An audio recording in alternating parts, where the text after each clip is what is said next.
Hey guys, today I'm going to show you where your starter relay and starter fuse are located on this 2010 Chrysler Town and Country.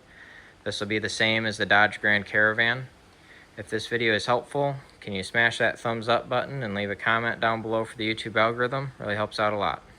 So go pop your hood. Right here is our under the hood fuse box. So you're just going to pull back on these two tabs here and lift. And then our starter relay is this relay right here. So this is for your starter solenoid.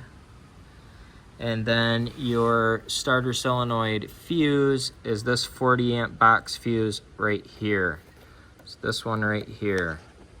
Again, that's a 40 amp box fuse. I will have fuses linked down in the description below that you can get on Amazon. But I hope you found this video helpful. If you did, smash that thumbs up button, leave a comment down below for the YouTube algorithm. Thank you for watching and have a good one.